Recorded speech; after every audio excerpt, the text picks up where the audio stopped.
Assalamu alaikum, Sir Ayaz from the Muslim Scholar School System, subject biology grade 9। आज की हमारी डायरी है, page 44 next half to 45 half. Previous topic में हमने पढ़ा था सेल वॉल। आज का हमारा टॉपिक है सेल मेम्ब्रेन। जो सेल वॉल थी वो किसी भी सेल का फर्स्ट कंपोनेंट होती है, लेकिन वो सारे ऑर्गेनिज्म में नहीं होती। जैसे कि एनिमल में सेल वॉल प्रेजेंट नहीं होती, जबकि जो हमारा सेल का दूसरा कंपोनेंट है सेल मेम्ब्रेन, ये एनिमल का फर्स्ट कंपोनेंट है, जबकि बाकी वो सारे ऑर्गेनिज्म जिनमें सेल वॉल होती है उनका ये सेकंड कंपोनेंट है। तो आज हम देखते हैं सेल मेम्ब्रेन। सेल मेम्ब्रेन है क्या? अगर इसकी डेफिनेशन देखें, cell membrane thin brick elastic cell membrane. Elastic का मतलब ऐसी झिल्ली जिसको हम स्ट्रेच करें और वापस वो रिस्टोर होकर ओरिजिनल पोजीशन पे आ जाए। Elastic cell membrane around cytoplasm. अगर हम इसको सम अप करें तो बात यह है कि सेल मेम्ब्रेन एक ऐसी झिल्ली है जो कि साइटोप्लाज्म के अराउंड है, और ये ब्रीक है और ये इलास्टिक है। तो thin elastic cell membrane around cytoplasm is called cell membrane. आगे देखें, लिखा हुआ है सिलेक्टिवली परमिएबल। सेल मेम्ब्रेन एक गेट के तौर पर काम करती है। वो इस तरह से एक कुछ चीजों को सेल के अंदर अलाउ करती है वो एंटर हो जाए, और कुछ चीजों को अलाउ नहीं करती, और इसी तरह से उनको बाहर निकालने में भी ये सिलेक्टिवली परमिएबल है कि किस मटेरियल को बाहर निकालना है और किसको नहीं। अगर हम एग्जाम्पल दें तो जैसे ऑक्सीजन है, न्यूट्रिएंट्स हैं, ये उनको अलाउ करती है कि वो सेल में एंटर हो जाए, और इसी तरह से वेस्ट मटेरियल को अलाउ करती है कि वो सेल से बाहर निकल जाए। तो allow few molecules to pass through and block many other molecule, यानी ऑक्सीजन और न्यूट्रिएंट्स को ये अलाउ करेगी कि वो सेल के अंदर एंट्री कर जाए, जबकि वेस्ट मटेरियल को एंट्री नहीं करने देगी, उनको बाहर निकाल देगी। तो इस तरह से ये सिलेक्टिवली परमिएबल है, कुछ चीजों को अलाउ करना और कुछ चीजों को नहीं करना। अगर हम इसकी कंपोजिशन की बात करें तो प्रोटीन, लिपिड्स और स्मॉल क्वांटिटीज ऑफ कार्बोहाइड्रेट्स, यानी कि ये प्रोटीन से बनी हुई है, लिपिड से बनी हुई है और स्मॉल क्वांटिटीज ऑफ कार्बोहाइड्रेट से। अगर हम इसकी डायग्राम देखें और या इसको एक्सप्लेन करें तो एक टर्म हम यूज करते हैं fluid mosaic model. Fluid mosaic model है क्या? पहले आपको मैं ये समझाऊं कि एक डायग्राम जो आपको नजर आ रही है, और हमने कंपोजिशन बताई protein, lipid, small quantities of carbohydrates. तो सेल मेम्ब्रेन में लिपिड की एक बाय लेयर होती है, दो लेयर लिपिड की होती है, एक अपर और एक नीचे की तरफ आपको नजर आ रही है, और इसके दरमियान में प्रोटीन सबमर्ज्ड होती है, यानी कि लिपिड की बाय लेयर और बीच में प्रोटीन सबमर्ज्ड होती है, और किसी किसी जगह पे कार्बोहाइड्रेट्स भी स्मॉल क्वांटिटीज में मौजूद होती है। आपको जो प्रॉपर मैं अब समझाने लगा हूं फ्लूइड मोज़ेक मॉडल से, आप समझ लें फ्लूइड क्या होता है। फ्लूइड का मतलब होता है किसी चीज का मूव करना। फ्लूइड का मतलब होता है मूव करना, और मोज़ेक का मतलब होता है मिक्सचर। तो आप ऐसा समझ लें, जो हमने कंपोजिशन बताई protein, lipid, small quantities of carbohydrates, खासतौर पर प्रोटीन और लिपिड, क्योंकि कार्बोहाइड्रेट्स तो स्मॉल क्वांटिटीज में है। तो ये एक ऐसा मॉडल है जिसमें जो मिक्सचर है प्रोटीन और लिपिड का वो मूव करते रहते हैं, इसलिए हम इसको फ्लूइड मोज़ेक मॉडल कहते हैं। मोज़ेक से मिक्सचर और फ्लूइड से मूव करने वाला मिक्सचर। और ये एक लिपिड की बायलेयर है और प्रोटीन इसमें सबमर्ज्ड है, और यहाँ पे लिखा हुआ है lipid make fluid like bilayer in which protein molecule submerged. The lipid and protein can move laterally due to these movement. The pattern or mosaic of lipid and protein constantly change. तो यही बात है कि इसमें जो lipid की bilayer है, protein है, वो क्या है? फ्लूइड है, यानी ये जो मिक्सचर है ये फ्लूइड है, ये मूव करता रहता है, इसलिए हम इसको नाम देते हैं फ्लूइड मोज़ेक मॉडल। आगे चल के देखें मेम्ब्रेन बॉन्डेड ऑर्गेनेलिज, कि ये सेल मेम्ब्रेन के अंदर in eukaryotic cell many organelles, for example mitochondria, Golgi apparatus, chloroplast. Chloroplast just plant में, एनिमल में नहीं, और एंडोप्लाज्मिक रेटिकुलम, ये सारी ऑर्गेनेलिज क्या होती है? मेम्ब्रेन बॉन्डेड ऑर्गेनेलिज हैं। एक तो ये हो गया कि सेल की आउटर में मेम्ब्रेन है, उसको हम प्लाज्मा मेम्ब्रेन का भी नाम दे सकते हैं। और एक जो है हर ऑर्गेनेलिज भी, जो कुछ ऑर्गेनेल जो आपको नजर आ रही हैं जैसे mitochondria, Golgi apparatus, chloroplast, endoplasmic reticulum, ये अलग से भी मेम्ब्रेन बॉन्डेड होती है। तो ये हमारा टॉपिक था सेल मेम्ब्रेन का। Thin elastic cell membrane around cytoplasm, selectively permeable, allow few molecule to pass through and block many other molecule composition, protein, lipid and small quantities of carbohydrate। Lipid किस तरह से, lipid की bilayer है, protein बीच में सबमेर्ज्ड है, और ये fluid mosaic model, यानी ये जो मिक्सचर है ये मूव करता रहता है, ये कॉन्स्टेंटली चेंज होता रहता है, इसलिए इसको हम फ्लूइड मोज़ेक मॉडल कहते हैं। और सेल के अंदर जो बाकी ऑर्गेनेलिज हैं वो भी मेम्ब्रेन बॉन्डेड होती हैं। दोबारा से बात ये बता रहा हूं, एक चीज होती है प्लाज्मा मेम्ब्रेन, एक होती है सेल मेम्ब्रेन। जो आउटर है उसको प्लाज्मा मेम्ब्रेन का भी नाम दे सकते हैं, और जो सेल के अंदर बाकी ऑर्गेनेलिज हैं वो जो मेम्ब्रेन बॉन्डेड है उसको भी सेल मेम्ब्रेन का नाम दे सकते हैं। आपने किया अब नेक्स्ट हमारा टॉपिक है साइटोप्लाज्म, जो कि 45 का हाफ है। यहाँ पे भी हमने पढ़ा है कि thin elastic cell membrane around cytoplasm. यहां से भी वाज़ेह हो गया था कि सेल मेम्ब्रेन के बाद जो नेक्स्ट कंपोनेंट आएगा वो साइटोप्लाज्म है। अगर हम साइटोप्लाज्म की बात करें, साइटोप्लाज्म जो है वो जेली लाइक सब्सटेंस है that fill inside the cell. एक जेली लाइक सब्सटेंस है जिसने, जो कि सेल के अंदर फिल है। इसकी कंपोजिशन देखें, complex mixture of water, protein, enzymes, salt. ये वाटर से, प्रोटीन से, एंजाइम और साल्ट का एक मिक्सचर है जो कि सेल को अंदर फिल इनसाइड द सेल। अगर इसके फंक्शन की बात करें, क्योंकि आपने देखा है कि ये मिक्सचर है वाटर, प्रोटीन, एंजाइम, साल्ट, और ये जेली लाइक सब्सटेंस है, तो ये मीडियम प्रोवाइड करता है बाकी ऑर्गेनेलिज को कि वहां पे ये मूव करें और मूव करके अपने फंक्शन परफॉर्म करें। क्योंकि पिछली क्लास में हम ये पढ़ चुके हैं, cell work like a city. जिस तरह से हमारा एक शहर है, उसने एनर्जी बनानी है तो पावर प्लांट है, चीजों को मूव कराना है तो ट्रांसपोर्ट है, कोई चीज तोड़नी है सारा कुछ, या वेस्ट मटेरियल इकट्ठा करना है तो डिस्पोजल यूनिट हमारे पास मौजूद है। इसी तरह से सेल में भी सारा कुछ है। तो सेल की ऑर्गेनेलिज भी अपना वर्क परफॉर्म करने के लिए मूव करती है। तो इसको मूव करने के लिए जो स्पेस मुहैया करती है जेली लाइक सब्सटेंस, वो है साइटोप्लाज्म। वही बात दोबारा हो गई, provide medium for organelles to move and function, help to transport of material. और आगे चल के लिखा हुआ है act as a various metabolic reaction, for example glycolysis. Metabolic क्या होता है, जब आप खाना खाते हैं तो वो आपका खाना जब डाइजेस्ट हो रहा होता है। अगर हम बात करें तो जितने भी हम कार्बोहाइड्रेट्स खाते हैं तो उसमें ग्लूकोज होता है। तो सबसे पहले जो ब्रेक डाउन ऑफ ग्लूकोज होती है, यानी प्रोसेस ऑफ ग्लाइकोलाइसिस उसको बोलते हैं। Glycolysis mean break down of glucose.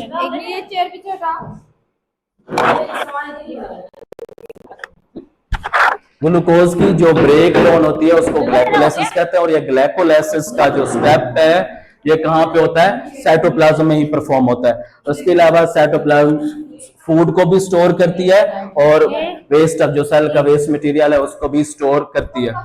आगे एक साइड बॉक्स में एक टर्म है साइटोसोल। साइटोप्लाज्म एक जेली लाइक मटेरियल है, लेकिन कहीं कहीं आप कह सकते हैं कि लिक्विड मटेरियल है जिसको साइटोसोल का नाम दिया जाता है।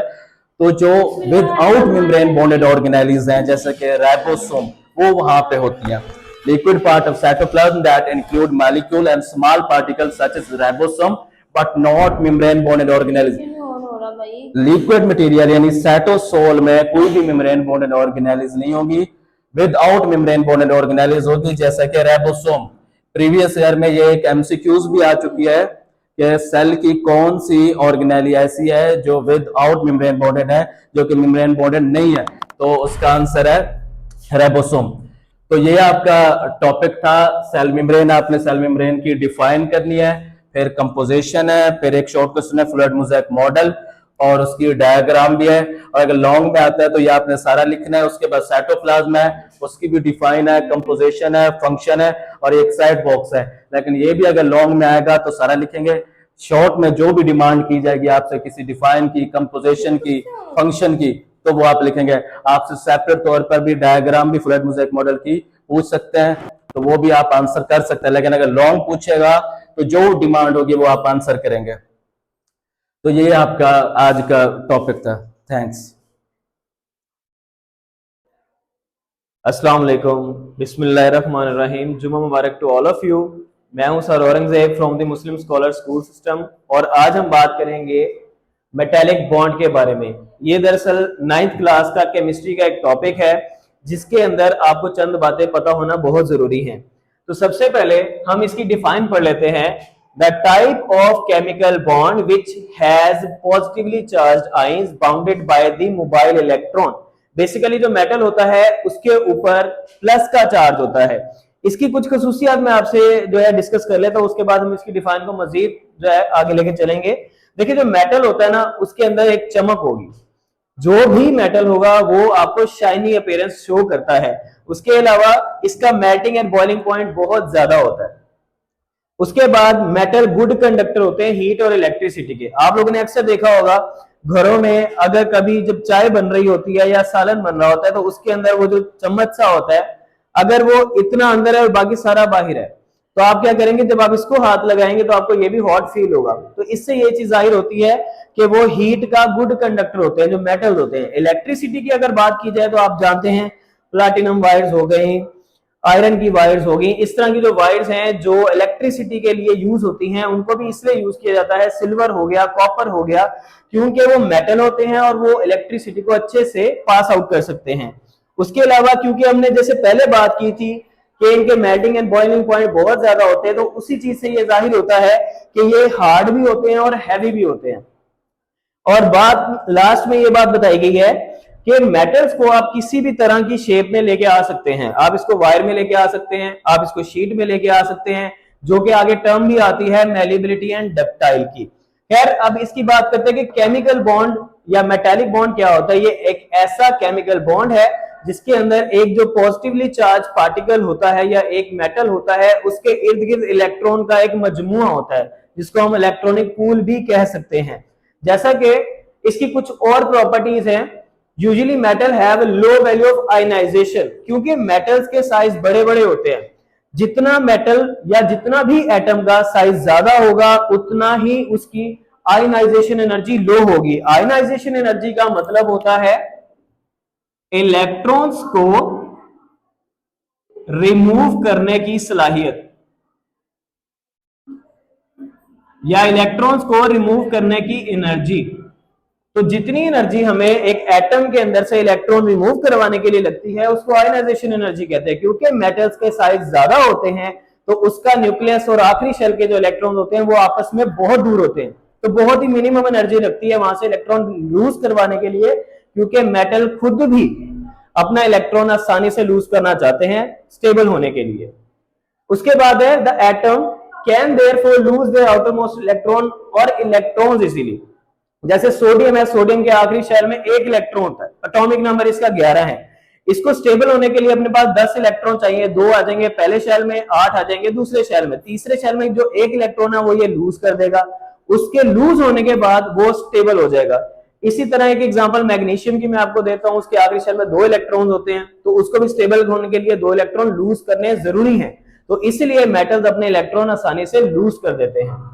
The nuclei of metallic atom can not hold their outer electron firmly. क्योंकि देखिए ना एक न्यूक्लियस है जो काफी दूर है, अब यहाँ पर न्यूक्लियस है और ये एटम का आखिरी शेल है, तो ये वाला जो इलेक्ट्रॉन है वो तो अपने न्यूक्लियस से दूर ही बहुत ज्यादा होने की वजह से होता क्या है कि वो अपने इलेक्ट्रॉन को, आखिरी शेल के इलेक्ट्रॉन को ज्यादा अच्छे स्ट्रांगली पकड़ नहीं पाता। अब यहां पर ये फैक्टर्स हैं जो इसकी स्ट्रेंथ को बताते हैं। The number of positive charge present on the positive ion. अगर एक एटम है, एक मेटल है, उसके पास +1 है तो उसकी इलेक्ट्रोपॉजिटिव कैरेक्टर +2 वाले से या +3 वाले से कम होगा। तो जितने भी प्लस चार्जेस होंगे एक एटम के अंदर, एक मेटल के अंदर, उतना ही ज्यादा उसका पॉजिटिव कैरेक्टर होगा या उतना ही ज्यादा मेटालिक बॉन्ड उसका स्ट्रॉन्ग बनेगा। उसके बाद है number of mobile electron set free by each atom. देखिए अगर एक एटम के ऊपर प्लस का चार्ज है एक, तो उसके पास इलेक्ट्रॉन जो उसके सराउंडिंग में होंगे वो भी एक एक होंगे। अगर उसके पास +2 है यानी कि 2 प्लस के चार्जेस लगे हुए हैं तो उसके इर्द गिर्द इलेक्ट्रॉन भी 2 होंगे। यहां पे एक एग्जांपल है, ये बेसिकली जो है सोडियम की एग्जांपल है। जो सोडियम की एग्जांपल है, सोडियम के जैसे मैंने आपको पहले मेंशन किया था, इसके आखिरी शेल में एक ही इलेक्ट्रॉन होता है। तो इसके एक इलेक्ट्रॉन होने की वजह से आपने गौर किया होगा सारे एक एक इलेक्ट्रॉन शो किए हुए हैं पॉजिटिव एटम के इर्द गिर्द। अब यहां पर आपने ध्यान में रखना है, इसका मैं एक आपको फर्दर थोड़ा सा ना बड़ा सा एटम बना के दिखाता हूं। फॉर एग्जाम्पल ये हमारा सोडियम एटम है, इसका जो आखिरी इलेक्ट्रॉनिक क्लाउड जो इसने लूज किया था, फॉर एग्जाम्पल वो यहां पे आ गया, इसको बल्कि हम माइनस से शो कर देते हैं। अब एक और सोडियम एटम इसके साथ मिलेगा कैसे? सोचने वाली बात यह है कि सोडियम सोडियम कैसे मिलेंगे, क्योंकि मेटेलिक बॉन्ड है ना, दोनों मेटल है, मेटल आपस में मिलेंगे कैसे? तो दूसरा एक हम ब्लू से बना देते हैं, ये दूसरा सोडियम मेटल है, एक सोडियम ये है, एक सोडियम ये है। अब देखा जाए तो हम तो मानते हैं कि पॉजिटिव और नेगेटिव होंगे तो बॉन्ड बनेगा, तो ये मेटेलिक बॉन्ड कैसे बॉन्डिंग करते हैं? तो इसके वाला जो न्यूक्लियस है दिस वन, ये भी अट्रैक्ट कर रहा है इस इलेक्ट्रॉन को, जो इलेक्ट्रॉनिक क्लाउड एक बना हुआ है, और ये वाला जो न्यूक्लियस है ये भी अट्रैक्ट कर रहा है इस इलेक्ट्रॉन को। इन दोनों के एक ही इलेक्ट्रॉन को इस तरह जो है अट्रैक्ट करने की वजह से इनके बीच में बॉन्डिंग बनेगा। इसी तरह ये फर्दर एक पिक बनाई हुई है जो ये चीज शो कर रही है कि ये वाला इलेक्ट्रॉन इसका भी है, ये वाला इलेक्ट्रॉन इसका भी है, ये इसका भी है, ये इसका भी है। इस तरह करके ये सारे के सारे जो मेटल्स होते हैं ये आपस में बॉन्डिंग करते हैं और मेटेलिक बॉन्ड बनाते हैं। आई होप आप लोगों को ये बात समझ आई होगी, और अगर कोई बात आपकी कंफ्यूजन आपको करे तो आप कमेंट सेक्शन में पूछ सकते हैं। आज के लिए बस इतना ही, अल्लाह हाफिज। Assalamualaikum students, how are you all? Hope so you all will be fine. I'm your 9th class English teacher, and today our next lecture is of English A, Unit 4, question 5 to 7 plus exercise half.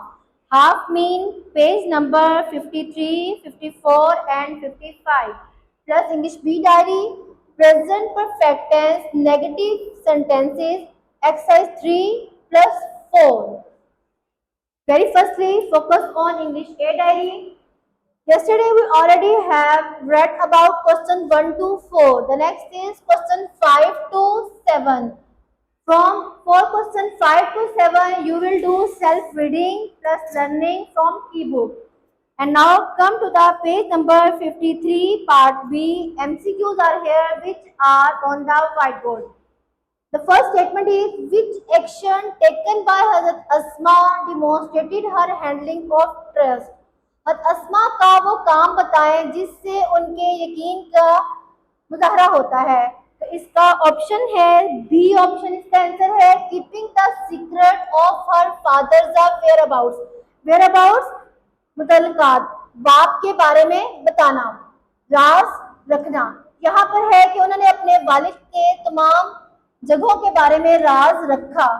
Second statement is on page number 54, that is Asma's response to Abu Jahl the demand. Demand मुतालबा, अस्मा का रद्द अमल अबू जहल के मुतालबे पर showed her क्या दिखाता है, showed मुजाहरा करता है।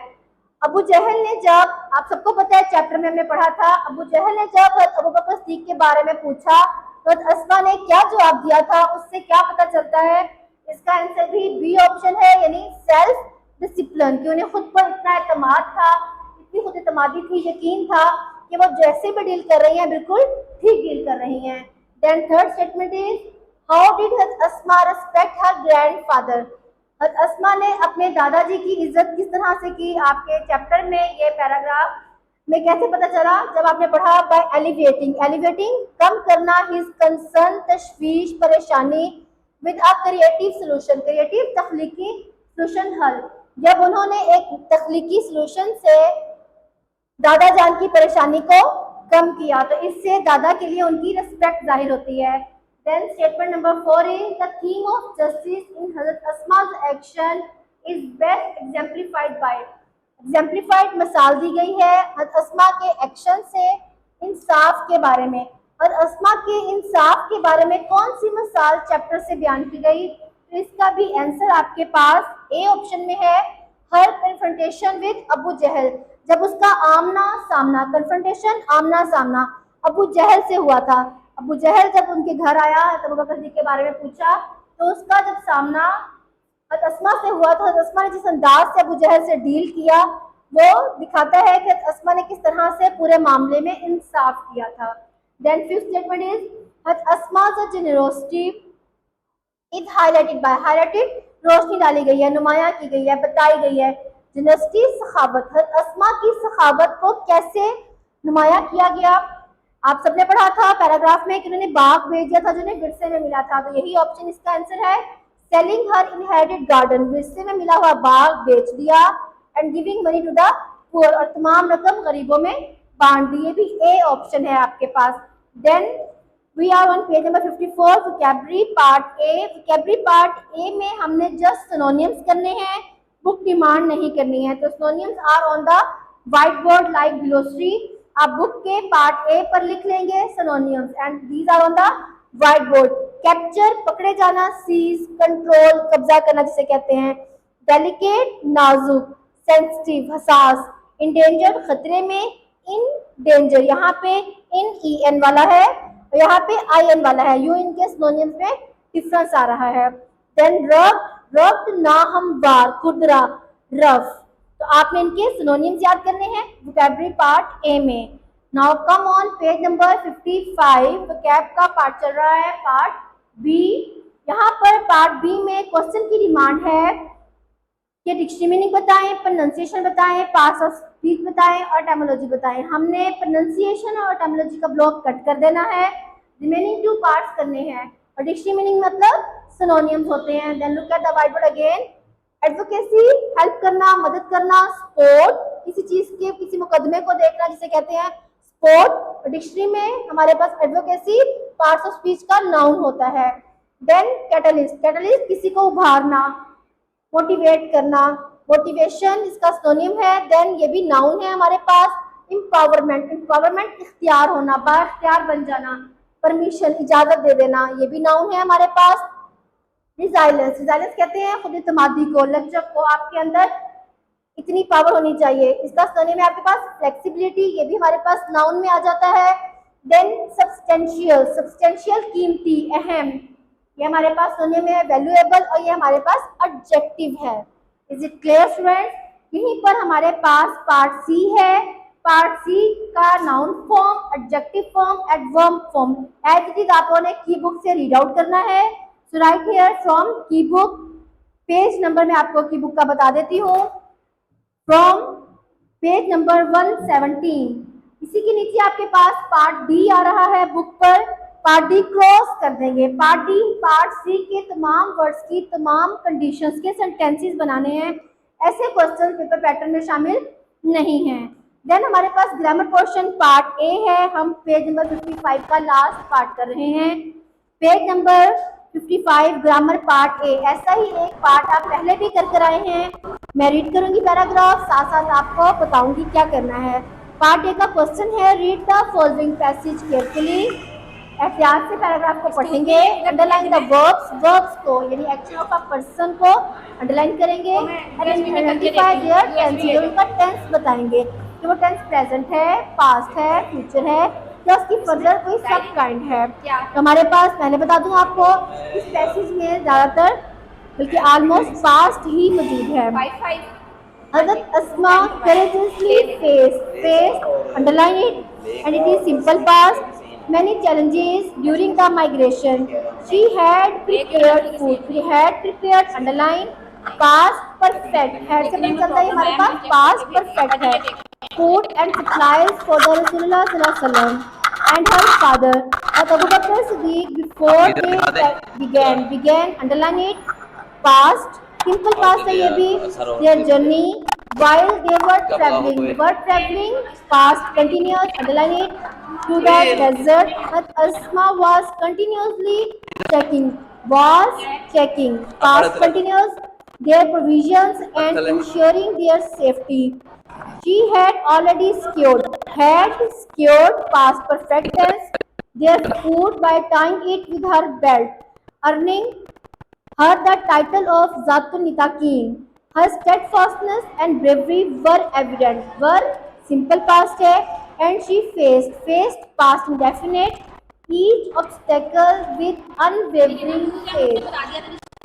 Hope so you have underlined all the verbs and write its short form of tense above the words.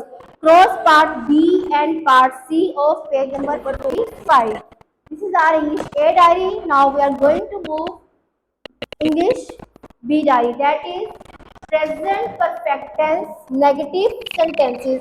As you know, already we have done present perfect tense, the affirmative sentences. In my previous lecture, you already have prepared that.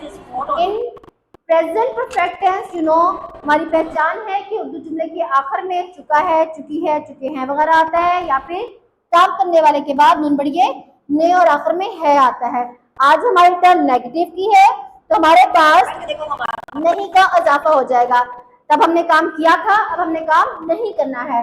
इसने किताब नहीं फाड़ी है, यानी नहीं negative से तो काम नहीं हुआ। जैसे ही हमारे पास नेगेटिव नहीं आता है तो हम हमारे उसी स्ट्रक्चर में जो हमने प्रीवियस लेक्चर में पढ़ा था, सब्जेक्ट हैज हैव के साथ नोट का इजाफा करते हैं। ये नोट हमेशा हेल्पिंग वर्ब के बाद होता है। ये बात आप पीछे सिंपल सेंटेंसेस में पढ़कर आए हैं। Plus verb the third form plus object, सारा स्ट्रक्चर हमारा वही है, हमने सिर्फ नोट ऐड किया, दैट इज आफ्टर हैज और have which are helping verbs. Already we have told you that कि has हम कहाँ इस्तेमाल करते हैं और have हम कहाँ इस्तेमाल करते हैं। has को हम he, she, it और singular names का यूज करते हैं। have को हम I, we, you, they and us के साथ इस्तेमाल करते हैं। आज हमने दोनों एग्जाम्पल्स को व्हाइट बोर्ड पे लिखा है। उसने किताब नहीं फाड़ी है, उसने सेंटेंस को पता नहीं चल रहा बॉय है या गर्ल है, तो हम ही भी यूज कर सकते हैं, हम शी भी यूज कर सकते हैं, लेकिन ग्रामर में ज्यादातर हम ही इस्तेमाल करते हैं। ही या शी आप जो भी लिखे गलत नहीं होता। ही हैज नोट टोन, फाड़ने की इंग्लिश देर से उसकी थर्ड फॉर्म टोन, किताब ऑब्जेक्ट है, the book. He has note tone the book, आप लिखे she has note tone the book, दोनों तरह से बिल्कुल ठीक है। हमने एक और तरफ ले ली है, उन्होंने हमारा इंतजार नहीं किया है। अब उन्हों ही और शी की जमा है, प्लूरल में चले गए, दे आ गया। दे के साथ हम पढ़ चुके हैं, हम हैव इस्तेमाल करते हैं। दे हैव नोट, इंतजार करना वर्ब है, वेट थर्ड फॉर्म वेटेड, इसका इंतजार कर रहे हैं हमारा, us. They have not waited for us, उन्होंने हमारा इंतजार नहीं किया है। इसी से रिलेटेड आपके पास 2 एक्सरसाइज में आज फिर डायरी में, एक आपके पास सोल्ड है और एक आपके पास अनसोल्ड है। पेज नंबर 32 पे एक्सरसाइज नंबर 3 नंबरिंग कर लें आप लोग। उसने किताब नहीं फाड़ी है, इसको आपने ओरल प्रैक्टिस के बाद लर्न करना है। Then page number 33 exercise number 4, उन्होंने गुमशुदा बच्चे की तलाश नहीं की है, इसको आपने रिटन प्रैक्टिस के साथ काम करना है। Vocabulary under the exercise as you already know. Hope so you have understood about the lecture. Have a good day students. Allah Hafiz. Dear students, Assalamu alaikum. Me Sidratul Muntaha from the Muslim Scholar School System. I am Islamic art teacher of grade 9th. Today our topic is ग़ज़वा Hunain. जैसा कि आपको मालूम है, ग़ज़वा का मतलब है जिस जंग में नबी सल्लल्लाहु अलैहि वसल्लम ने शिरकत की हो, और हुनैन एक वादी का नाम है जहाँ पर यह जंग हुई थी। असबाब, मक्का मुकरमा से 40 किलोमीटर के फासले पर वाक़े वादी हुनैन में बनु हवाज़न और बनु सक़ीफ़ के कबाइल आबाद थे। ये दोनों कबीले माहिर तीर अंदाज थे, जिनको अपनी ताकत पर बड़ा घमंड था। वो मुसलमानों की ताकत को तस्लीम करने पर राज़ी ना थे। उन्होंने फ़तह मक्का के इर्द गिर्द के कबाइल को मुसलमानों की मुखालफत पर उकसा कर अपने साथ मिला लिया और मक्का मुकरमा पर हमला करने की मंसूबाबंदी करने लगे। लश्कर इस्लाम की रवानगी। फ़तह मक्का के बाद नबी सल्लल्लाहु अलैहि वसल्लम मक्का मुकरमा में 19 दिन क़याम के बाद शवाल 8 हिजरी को 12,000 के लश्कर के साथ वादी हुनैन की जानिब रवाना हुए। लश्कर की तादाद देखकर बाज़ नौ मुस्लिमों के दिलों में ये ख्याल पैदा हुआ कि आज कोई ताकत हमें शिकस्त से दो चार नहीं कर सकती। उनका यूँ अपनी ज़ाहिरी कुव्वत व ताकत पर इतराना अल्लाह ताला को पसंद ना आया। नंबर 3, दुश्मनाने इस्लाम की जंगी तदाबीर। इधर दुश्मनाने इस्लाम मुसलमानों से पहले पहुंचकर जंगी तदाबीर इख्तियार कर चुके थे और मुख्तलिफ कमीन गाहों में तीर अंदाज़ों को मुकर्रर कर दिया था। जैसे ही मुसलमान मैदान जंग में उतरे, कुफार ने अचानक हमला करते हुए मुसलमानों पर तीरों की बौछार कर दी, जिसकी वजह से बदनज़मी पैदा हुई। मुसलमान अचानक इस कदर शदीद हमले से बौखला गए, यानी परेशान हो गए, और आर्जी तौर पर मुसलमानों के पाँव उखड़ने लगे और नबी सल्लल्लाहु अलैहि वसल्लम और 100 के करीब मुसलमान सिर्फ मैदान जंग में रहे। नबी सल्लल्लाहु अलैहि वसल्लम की जुर्रत व बहादुरी। इस मौका पर नबी सल्लल्लाहु अलैहि वसल्लम बड़ी जुर्रत व बहादुरी का मुजाहिरा करते हुए मैदान में डटे रहे। आप सल्लल्लाहु अलैहि वसल्लम अपने खच्चर पर सवार थे, जिसकी रकाब हज़रत अबू सुफियान रज़ी अल्लाह ताला अन्हु और लगाम हज़रत अब्बास बिन अब्दुल मुत्तलिब रज़ी अल्लाह ताला अन्हु ने पकड़ रखी थी। नबी सल्लल्लाहु अलैहि वसल्लम खच्चर से उतरे और दर्ज झैल कलिमात अदा करते हुए दुश्मन की तरफ चल पड़े। अनन नबीय्यु ला कज़िब अनब्नु अब्दुल मुत्तलिब, मैं नबी हूँ, इसमें कोई झूठ नहीं, मैं अब्दुल मुत्तलिब की औलाद हूँ। नबी सल्लल्लाहु अलैहि वसल्लम को अल्लाह ताला की ज़ात पर कामिल भरोसा और यकीन था कि अल्लाह ताला हमारी मदद ज़रूर फरमाएगा और दीन इस्लाम को गलबा होगा। नबी सल्लल्लाहु अलैहि वसल्लम ने अपने चचा हज़रत अब्बास बिन अब्दुल मुत्तलिब को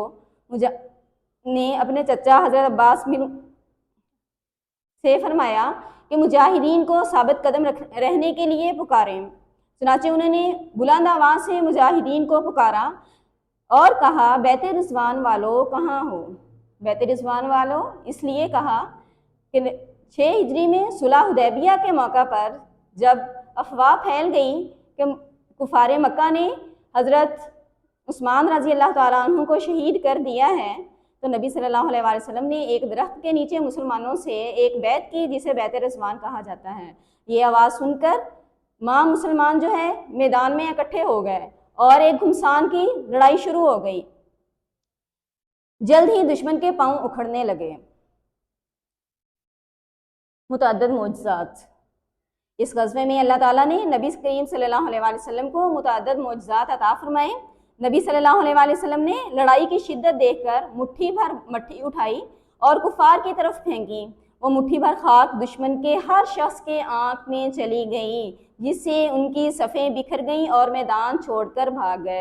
अल्लाह ताला ने इस गज़वे में फ़रिश्तों के ज़रिए मुसलमानों की मदद फरमाई। ग़ज़वा हुनैन में हज़रत अबू तलहा रज़ी अल्लाह ताला अन्हु ने तन्हा 30 मुशरिकों को कत्ल किया, जबकि मरने वालों की कुल तादाद 300 से ज़ायद थी और मुसलमान सिर्फ 4 शहीद हुए। माल गनीमत। ग़ज़वा हुनैन में मुसलमानों को बहुत सारा माल गनीमत अता फरमाया। इस माल गनीमत में 6000 जंगी कैदी, 24,000 ऊँट, 40,000 बकरियाँ और 4,000 औकिया चांदी शामिल थी। नबी सल्लल्लाहु अलैहि वसल्लम ने माल गनीमत फ़ौरन तकसीम नहीं किया, बल्कि 2 हफ्ते तक इंतज़ार किया कि शायद बनो हवाज़िन कबीला इस्लाम कबूल कर लें और माल गनीमत उनको वापस कर दिया जाए, लेकिन ऐसा ना हुआ और आप सल्लल्लाहु अलैहि वसल्लम ने माल गनीमत तकसीम फरमा दिया। ग़ज़वा हुनैन की वजह से मुतअद्दिद कबाइल दायरा इस्लाम में दाखिल हुए और इस्लाम मज़ीद दूर दराज के इलाकों तक फैल गया। ग़ज़वा हुनैन में मुसलमानों की नुसरत व फ़तह। मुसलमानों की नुसरत व फ़तह के मुतालिक अल्लाह ताला ने फरमाया, औज़ु बिल्लाहि मिनश शैतानिर रजीम, लक़द नसरकुमुल्लाहु फ़ी मवातिन कसीरतिन व यौम हुनैनिन इज़ा अजबतकुम कसरतुकुम फलम तुग़नि अन्कुम शैअन व ज़ाक़त अलैकुमुल अर्ज़ु बिमा रहुबत सुम्मा वल्लैतुम मुदबिरीन। तर्जुमा, यकीनन अल्लाह तुम्हारी मदद कर चुका है बहुत से मौक़े पर और ख़ुसूसन हुनैन के दिन भी, जबकि तुम्हें तुम्हारी कसरत ने नाज़ में मुब्तला कर दिया था, तो वो तुम्हारी कसरत तुम्हारे कुछ काम ना आई और ज़मीन तुम पर वसअत के बावजूद तंग हो गई। फिर तुमने पीठ फेर कर मैदान से रुख फेर लिया, यानी मैदान से भाग गए। हासिल कलाम। अल्लाह ताला ने आजमाइश से 2-4 करके बता दिया कि मुसलमानों को कभी भी अपनी तादाद और साजो सामान की फरावानी पर भरोसा नहीं करना चाहिए, बल्कि अल्लाह पर तवक्कुल रखते हुए हमेशा अज्ज़ो इंकसार की रविश अपनानी चाहिए, क्योंकि कसरत के बावजूद शिकस्त का सामना करना पड़ सकता है। इस गज़वे से हमें ये सबक मिलता है कि हमें हमेशा अल्लाह ताला की नुसरत और मदद पर यकीन रखना चाहिए। ज़ाहरी मालो असबाब पर भरोसा करने की बजाय अल्लाह ताला की ज़ात पर कामिल भरोसा करते हुए अल्लाह ताला से नुसरत और मदद की दुआ करनी चाहिए। अब हम आते हैं अपनी मश्क की तरफ। क्वेश्चन नंबर 1 है, दुरुस्त जवाब का इंतखाब करें। नंबर 1, वादी हुनैन का मक्का मुकरमा से फासला है अलिफ 20 किलोमीटर, बे 30 किलोमीटर, जीम 40 किलोमीटर, दाल 50 किलोमीटर। आंसर होगा 40 किलोमीटर। नंबर 2, वादी हुनैन में आबाद थे बनु नुज़ैर, बनु कैनुका, बनु कुरैज़ा और बनु सलेम, बनु औस और खजरज, बनु हवाज़न और बनु सकीफ। आंसर आएगा हमारा दाल, बनु हवाज़न और बनु सकीफ। नंबर 3, ग़ज़वा हुनैन में बिखरने वालों को आवाज़ देकर इकट्ठा करने वाले थे हज़रत खालिद बिन वलीद रज़ी अल्लाह तआला अन्हु, हज़रत अब्बास बिन अब्दुल मुत्तलिब रज़ी अल्लाह तआला अन्हु, हज़रत अब्दुल्ला बिन मसूद रज़ी अल्लाह तआला अन्हु, हज़रत ज़ैद बिन हारिसा रज़ी अल्लाह तआला अन्हु। आंसर आएगा हमारा बे, हज़रत अब्बास बिन अब्दुल मुत्तलिब रज़ी अल्लाह तआला अन्हु। नंबर 4, ग़ज़वा हुनैन के दौरान में नबी करीम सल्लल्लाहु अलैहि वसल्लम ने कुफार मक्का पर फेंकी मुट्ठी भर खाक, जंजीर, तलवार, ज़ीरा। अलिफ। आंसर आएगा हमारा अलिफ, मुट्ठी भर खाक, ग़ज़वा हुनैन से। नंबर 5, ग़ज़वा हुनैन से हमें सबक मिलता है तवक्कुल का, अफ़ू दरगुजर का, किफ़ायत शारी का, रवादारी का। आंसर आएगा हमारा अलिफ, तवक्कुल का। क्वेश्चन नंबर 2, मुख्तसर जवाब दें। नंबर 1, ग़ज़वा हुनैन के मौका पर नबी सल्लल्लाहु अलैहि वसल्लम ने किस तरह जुर्रत व बहादुरी और इस्तकामत का मुज़ाहिरा फरमाया। Page number 44, paragraph number 3। नबी सल्लल्लाहु अलैहि वसल्लम ने, पैराग्राफ नंबर 2 होगा, यानी 2 की फर्स्ट लाइन, जैसे ही मुसलमान मैदान जंग में उतरे, कुफार ने अचानक हमला करते हुए मुसलमानों पर तीरों की बारिश कर दी, जिसकी वजह से बदनज़मी पैदा हुई। मुसलमान अचानक इस कदर शदीद हमले से बौखला गए और आर्जी तौर पर मुसलमानों के पाँव उखड़ने लगे। इस मौका पर नबी सल्लल्लाहु अलैहि वसल्लम बेमिसाल जुर्रत व बहादुरी का मुज़ाहिरा करते हुए मैदान में डटे रहे। नबी सल्लल्लाहु अलैहि वसल्लम अपने खच्चर पर सवार थे। नबी सल्लल्लाहु अलैहि वसल्लम खच्चर से उतरे और दर्ज़ेल कलिमात अदा करते हुए दुश्मन की तरफ चल पड़े। अन नबिय्यु ला कज़िब अना इब्नु अब्दुल मुत्तलिब, मैं नबी हूँ, इसमें कोई झूठ नहीं, मैं अब्दुल मुत्तलिब की औलाद हूँ। क्वेश्चन नंबर 2, ग़ज़वा हुनैन के कोई से दो नताइज तहरीर करें। आ जाएँ माल गनीमत में। नंबर 1, ग़ज़वा हुनैन में अल्लाह ताला ने अहले इस्लाम को बेशुमार माल गनीमत अता फरमाया। इस माल गनीमत में 6000 जंगी कैदी, 24,000 ऊँट, 40,000 बकरियाँ और 4000 औकिया चांदी शामिल थी। नंबर 2, ग़ज़वा हुनैन की वजह से मुतअद्दिद कबाइल दायरा इस्लाम में दाखिल हुए और इस्लाम मज़ीद दूर दराज के इलाकों तक फैल गया। सवाल नंबर 3, मुश्किल हालात में साबित कदमी का मुज़ाहिरा करते हुए किस तरह अपने हवास को काबू में रखा जा सकता है। ग़ज़वा हुनैन की रोशनी में वज़ाहत करें। ये क्वेश्चन आप लोग अपनी बुक पे लिख लेंगे। मुश्किल हालात में घबराने की बजाय हौसले और साबित कदमी का मुज़ाहिरा करना चाहिए। जिस तरह नबी सल्लल्लाहु अलैहि वसल्लम ग़ज़वा हुनैन के मौका पर जुर्रत और साबित कदमी का मुज़ाहिरा करते हुए मैदान में डटे रहे। क्वेश्चन नंबर 3, तफसीली जवाब दें। नंबर 1, ग़ज़वा हुनैन पर तफसीली रोशनी डालें। ये आप लोगों ने फुल चैप्टर याद करना है। ये आपका लॉन्ग क्वेश्चन, तफसीली सवाल जो है ये आपका फुल लॉन्ग ही होगा, ग़ज़वा हुनैन। अल्लाह हाफिज़। डियर स्टूडेंट्स, अस्सलामु अलैकुम। Me Sidratul Muntaha from the Muslim scholar school system. I am Islamia teacher of grade 9th। Today our topic is Ghazwa Hunain. जैसा कि आपको मालूम है, ग़ज़वा का मतलब है जिस जंग में नबी सल्लल्लाहु अलैहि वसल्लम ने शिरकत की हो, और हुनैन एक वादी का नाम है जहाँ पर यह जंग हुई थी। असबाब, मक्का मुकरमा से 40 किलोमीटर के फासले पर वाक़े वादी हुनैन में बनु हवाज़न और बनु सकीफ के कबाइल आबाद थे। ये दोनों कबीले माहिर तीर अंदाज थे जिनको अपनी ताकत पर बड़ा घमंड था। वो मुसलमानों की ताकत को तस्लीम करने पर राज़ी ना थे। उन्होंने फतह मक्का के इर्द गिर्द के कबाइल को मुसलमानों की मुखालफत पर उकसा कर अपने साथ मिला लिया और मक्का मुकरमा पर हमला करने की मनसूबाबंदी करने लगे। लश्कर इस्लाम की रवानगी। फतह मक्का के बाद नबी सल्लल्लाहु अलैहि वसल्लम मक्का मुकरमा में 19 दिन क़याम के बाद शवाल 8 हिजरी को 12,000 के लश्कर के साथ वादी हुनैन की जानिब रवाना हुए। लश्कर की तादाद देखकर बाज़ नौ मुस्लिमों के दिलों में ये ख्याल पैदा हुआ कि आज कोई ताकत हमें शिकस्त से दो चार नहीं कर सकती। उनका यूँ अपनी ज़ाहिरी कुव्वत व ताकत पर इतराना अल्लाह ताला को पसंद ना आया। नंबर 3, दुश्मनाने इस्लाम की जंगी तदाबीर। इधर दुश्मनान इस्लाम मुसलमानों से पहले पहुंचकर जंगी तदाबीर इख्तियार कर चुके थे और मुख्तलिफ कमीन गाहों में तीर अंदाजों को मुकर्रर कर दिया था। जैसे ही मुसलमान मैदान जंग में उतरे, कुफार ने अचानक हमला करते हुए मुसलमानों पर तीरों की बौछार कर दी, जिसकी वजह से बदनस्बी पैदा हुई। मुसलमान अचानक इस कदर शदीद हमले से बौखला गए, यानी परेशान हो गए, और आर्जी तौर पर मुसलमानों के पांव उखड़ने लगे और नबी सल्लल्लाहु अलैहि वसल्लम और 100 के करीब मुसलमान सिर्फ मैदान जंग में रहे। नबी सल्लल्लाहु अलैहि वसल्लम की जुर्रत और बहादुरी। इस मौका पर नबी सल्लल्लाहु अलैहि वसल्लम बड़ी जुर्रत और बहादुरी का मुजाहिरा करते हुए मैदान में डटे रहे। आप सल्लल्लाहु अलैहि वसल्लम अपने खच्चर पर सवार थे, जिसकी रकाब हज़रत अबू सुफियान रज़ी अल्लाह ताला अन्हु और लगाम हज़रत अब्बास बिन अब्दुल मुत्तलिब रज़ी अल्लाह ताला अन्हु ने पकड़ रखी थी। नबी सल्लल्लाहु अलैहि वसल्लम खच्चर से उतरे और दर्ज झैल कलिमात अदा करते हुए दुश्मन की तरफ चल पड़े। अनन नबीय्यु ला कज़िब अनब्नु अब्दुल मुत्तलिब, मैं नबी हूँ, इसमें कोई झूठ नहीं, मैं अब्दुल मुत्तलिब की औलाद हूँ। नबी सल्लल्लाहु अलैहि वसल्लम को अल्लाह ताला की ज़ात पर कामिल भरोसा और यकीन था कि अल्लाह ताला हमारी मदद ज़रूर फरमाएगा और दीन इस्लाम को गलबा होगा। नबी सल्लल्लाहु अलैहि वसल्लम ने अपने चचा हज़रत अब्बास बिन अब्दुल मुत्तलिब को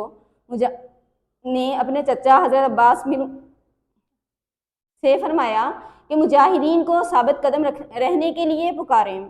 चुनाचे उन्होंने बुलंद आवाज़ से मुजाहिदीन को पुकारा और कहा, बैत रिज़वान वालों कहाँ हो। बैत रिज़वान वालों इसलिए कहा कि 6 हिजरी में सुलह हुदैबिया के मौका पर जब अफवाह फैल गई कि कुफारे मक्का ने हज़रत उस्मान रज़ी अल्लाह ताला अन्हु को शहीद कर दिया है, तो नबी सल्लल्लाहु अलैहि वसल्लम ने एक दरख्त के नीचे मुसलमानों से एक बैत की, जिसे बैत रिज़वान कहा जाता है। ये आवाज़ सुनकर माँ मुसलमान जो है मैदान में इकट्ठे हो गए और एक घुमसान की लड़ाई शुरू हो गई। जल्द ही दुश्मन के पांव उखड़ने लगे। मुतअद्दिद मौजज़ात। इस गज़वे में अल्लाह ताला ने नबी करीम सल्लल्लाहु अलैहि वसल्लम को मुतअद्दिद मौजज़ात अता फरमाए। नबी सल्लल्लाहु अलैहि वसल्लम ने लड़ाई की शिद्दत देखकर मुट्ठी भर मट्टी उठाई और कुफार की तरफ फेंकी। वो मुट्ठी भर खाक दुश्मन के हर शख्स के आँख में चली गई, जिससे उनकी सफ़ें बिखर गईं और मैदान छोड़कर भाग गए। अल्लाह ताला ने इस गज़वे में फ़रिश्तों के ज़रिए मुसलमानों की मदद फरमाई। ग़ज़वा हुनैन में हज़रत अबू तलहा रज़ी अल्लाह ताला अन्हु ने तन्हा 30 मुशरिकों को कत्ल किया, जबकि मरने वालों की कुल तादाद 300 से ज़ायद थी और मुसलमान सिर्फ 4 शहीद हुए। माल गनीमत। ग़ज़वा हुनैन में मुसलमानों को बहुत सारा माल गनीमत अता फरमाया। इस माल गनीमत में 6000 जंगी कैदी, 24,000 ऊँट, 40,000 बकरियाँ और 4,000 औकिया चांदी शामिल थी। नबी सल्लल्लाहु अलैहि वसल्लम ने माल गनीमत फ़ौरन तकसीम नहीं किया, बल्कि 2 हफ्ते तक इंतज़ार किया कि शायद बनो हवाज़िन कबीला इस्लाम कबूल कर लें और माल गनीमत उनको वापस कर दिया जाए, लेकिन ऐसा ना हुआ और आप सल्लल्लाहु अलैहि वसल्लम ने माल गनीमत तकसीम फरमा दिया।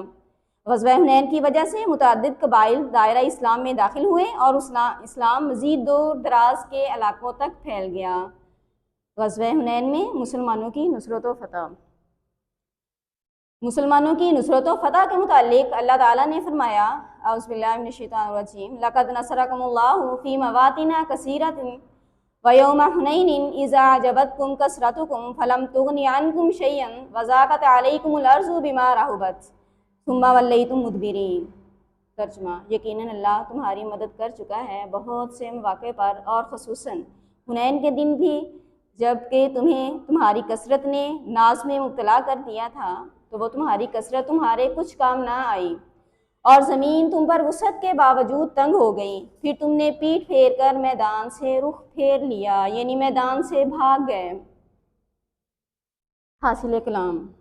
अल्लाह ताला ने आजमाइश से 2-4 करके बता दिया कि मुसलमानों को कभी भी अपनी तादाद और साजो सामान की फरावानी पर भरोसा नहीं करना चाहिए, बल्कि अल्लाह पर तवक्कुल रखते हुए हमेशा अज्ज़ो इंकसार की रविश अपनानी चाहिए, क्योंकि कसरत के बावजूद शिकस्त का सामना करना पड़ सकता है। इस ग़ज़वे से हमें ये सबक मिलता है कि हमें हमेशा अल्लाह ताला की नुसरत और मदद पर यकीन रखना चाहिए, ज़ाहरी मालो असबाब पर भरोसा करने की बजाय अल्लाह ताला की ज़ात पर कामिल भरोसा करते हुए अल्लाह ताला से नुसरत और मदद की दुआ करनी चाहिए। अब हम आते हैं अपनी मश्क की तरफ। क्वेश्चन नंबर 1 है, दुरुस्त जवाब का इंतखाब करें। नंबर 1, वादी हुनैन का मक्का मुकरमा से फासला है अलिफ 20 किलोमीटर, बे 30 किलोमीटर, जीम 40 किलोमीटर, दाल 50 किलोमीटर। आंसर होगा 40 किलोमीटर। नंबर 2, वादी हुनैन में आबाद थे बनु नुज़ैर, बनु कैनुका, बनु कुरैज़ा और बनु सलैम, बनु औस और खजरज, बनु हवाज़न और बनु सकीफ़। आंसर आएगा हमारा दाल, बनु हवाज़न और बनु सकीफ़। नंबर 3, ग़ज़वा हुनैन में बिखरने वालों को आवाज़ देकर इकट्ठा करने वाले थे हज़रत खालिद बिन वलीद रज़ी अल्लाह तआला अन्हु, हज़रत अब्बास बिन अब्दुल मुत्तलिब रज़ी अल्लाह तआला अन्हु, हज़रत अब्दुल्ला बिन मसूद रज़ी अल्लाह तआला अन्हु, हज़रत ज़ैद बिन हारिसा रज़ी अल्लाह तआला अन्हु। आंसर आएगा हमारा बे, हज़रत अब्बास बिन अब्दुल मुत्तलिब रज़ी अल्लाह तआला अन्हु। नंबर 4, ग़ज़वा हुनैन के दौरान में नबी करीम सल्लल्लाहु अलैहि वसल्लम ने कुफार मक्का पर फेंकी मुट्ठी भर खाक, जंजीर, तलवार, ज़ीरा।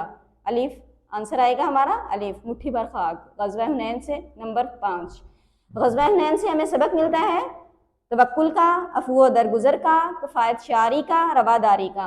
आंसर आएगा हमारा अलिफ, तवक्कुल का। क्वेश्चन नंबर 2, मुख्तसर जवाब दें। नंबर 1, ग़ज़वा हुनैन के मौका पर नबी सल्लल्लाहु अलैहि वसल्लम ने किस तरह जुर्रत व बहादुरी और इस्तकामत का मुज़ाहिरा फरमाया। Page number 44, paragraph number 3। नबी सल्लल्लाहु अलैहि वसल्लम ने, पैराग्राफ नंबर 2 होगा, यानी 2 की फर्स्ट लाइन, जैसे ही मुसलमान मैदान जंग में उतरे, कुफार ने अचानक हमला करते हुए मुसलमानों पर तीरों की बारिश कर दी, जिसकी वजह से बदनज़मी पैदा हुई। मुसलमान अचानक इस कदर शदीद हमले से बौखला गए और आर्जी तौर पर मुसलमानों के पाँव उखड़ने लगे। इस मौका पर नबी सल्लल्लाहु अलैहि वसल्लम बेमिसाल जुर्रत और बहादुरी का मुज़ाहिरा करते हुए मैदान में डटे रहे। नबी सल्लल्लाहु अलैहि वसल्लम अपने खच्चर पर सवार थे। नबी सल्लल्लाहु अलैहि वसल्लम खच्चर से उतरे और दर्जेल कलिमात अदा करते हुए दुश्मन की तरफ चल पड़े। अनन नबिय्यु ला कज़िब अना इब्नु अब्दुल मुत्तलिब, मैं नबी हूँ, इसमें कोई झूठ नहीं, मैं अब्दुल मुत्तलिब की औलाद हूँ। क्वेश्चन नंबर 2, ग़ज़वा हुनैन के कोई से दो नताइज तहरीर करें। आ जाएँ माले गनीमत में। नंबर 1, ग़ज़वा हुनैन में अल्लाह ताला ने अहले इस्लाम को बेशुमार माले गनीमत अता फरमाया। इस माले गनीमत में 6000 जंगी कैदी, 24,000 ऊँट, 40,000 बकरियाँ और 4000 औकिया चांदी शामिल थी। नंबर 2, ग़ज़वा हुनैन की वजह से मुतअद्दिद कबाइल दायरा इस्लाम में दाखिल हुए और इस्लाम मज़ीद दूर दराज के इलाकों तक फैल गया। सवाल नंबर 3, मुश्किल हालात में साबित कदमी का मुज़ाहिरा करते हुए किस तरह अपने हवास को काबू में रखा जा सकता है। ग़ज़वा हुनैन की रोशनी में वज़ाहत करें। ये क्वेश्चन आप लोग अपनी बुक पे लिख लेंगे। मुश्किल हालात में घबराने की बजाय हौसले और साबित कदमी का मुज़ाहिरा करना चाहिए। जिस तरह नबी सल्लल्लाहु अलैहि वसल्लम ग़ज़वा हुनैन के मौका पर जुर्रत और साबित कदमी का मुज़ाहिरा करते हुए मैदान में डटे रहें। क्वेश्चन नंबर 3, तफसीली जवाब दें। नंबर 1, ग़ज़वा हुनैन पर तफसीली रोशनी डालें। ये आप लोगों ने फुल चैप्टर याद करना है। या आपका लॉन्ग क्वेश्चन, तफसीली सवाल जो है ये आपका फुल लॉन्ग ही होगा ग़ज़वा हुनैन। अल्लाह हाफिज़।